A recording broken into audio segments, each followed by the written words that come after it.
زبان کا یہ بول زبان سے نکل کر فضا میں ختم نہیں ہو جاتا، کل قیامت میں اللہ اس بول کو وزن دیں گے، جسم دیں گے، اور اس کا وزن ہوگا۔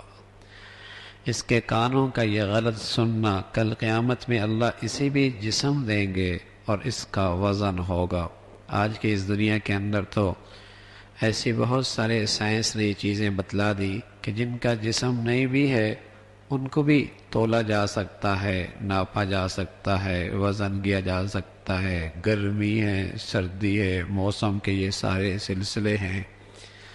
تو اللہ رب العزت کل قیامت کے دن انسان کے بدن سے نکلنے والے اعمال کو بھی تولیں گے۔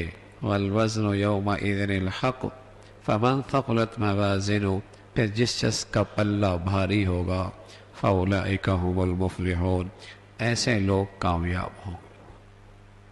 وہاں انصاف کا ترازو قائم ہوگا، وہاں انصاف کا ترازو قائم ہوگا۔ ایک ذرہ جب روشن دان سے جب سورج کی روشنی نظر آتی ہے تو اس میں چھوٹے چھوٹے ذرات بھی نظر آتے ہیں، چھوٹے چھوٹے ذرات۔ فرما اتنا ذرہ بھی کسی کی نیکی ہوگی ضائع نہیں ہوگی، وہ بھی محفوظ ہوگی، وہ بھی محفوظ ہوگی۔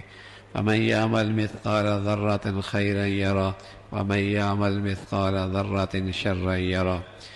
اور جس کا پلہ ہلکا ہوگا یہ وہ لوگ ہوں گے جنہوں نے اپنا نقصان کر لیا۔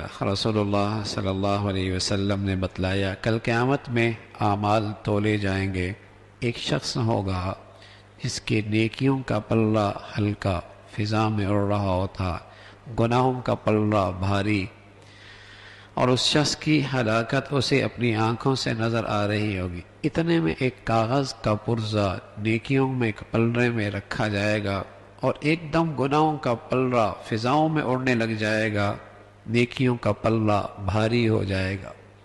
وہ خوشی میں کہے گا یہ کون سی میری نیکی ہے جو ساری بدیوں کو پیچھے کر گئی اور یوں اتنا میری نیکیوں کا پلہ بھاری ہو گیا۔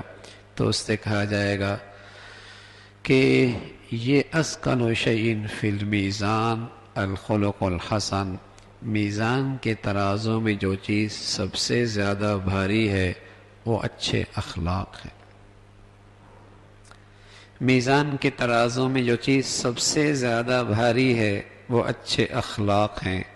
اخلاق کا کم از کم درجہ یہ ہے اللہ کے کسی بندے کا حق ضائع نہ ہو، کم از کم درجہ یہ ہے زبان سے، طرز عمل سے، رویے سے، کسی بھی طریقے سے کسی کا حق تلفی نہ ہو، کسی کی حق تلفی نہ ہو، یہ کم از کم درجہ ہے اخلاق کا۔ تو فرمایا اثقل شیء فی المیزان الخلق الحسن، میزان کے ترازو میں جو چیز سب سے زیادہ بھاری ہے وہ اچھے اخلاق ہیں۔ یہ تیرے اخلاق ہیں جس سے تیری نیکیوں کا پلہ بھاری ہو گیا۔ تو اللہ بتا رہا ہے قیامت کے منظرنامے میں کہ وہاں جس شخص کا پلہ بھاری ہوگا کامیاب ہوگا، اور جس شخص کا پلہ ہلکا ہوگا وہ لوگ ہوں گے جنہوں نے اپنا نقصان کر لیا۔ اور یہ اس لیے کہ یہ دنیا میں ظالم تھے، ظالم، اور ظالم کی نشانی کیا بتائی؟ یہ اللہ کی حق تلفی کیا کرتے تھے۔ اللہ کی حق تلفی کرنا یہ بھی ظالم ہے، مخلوق کی حق تلفی کرنا یہ بھی ظالم ہے۔ مخلوق کے ساتھ برتاؤ اچھا ہے، خالق کا حق ضائع کرتا ہے یہ بھی ظالم ہے۔ خالق کے ساتھ معاملہ ٹھیک رکھتا ہے، مخلوق کا حق ضائع کرتا ہے یہ بھی ظالم ہے۔ فرمایا یہ اس لیے کہ یہ ہماری آیتوں کی حق تلفی کیا کرتے تھے۔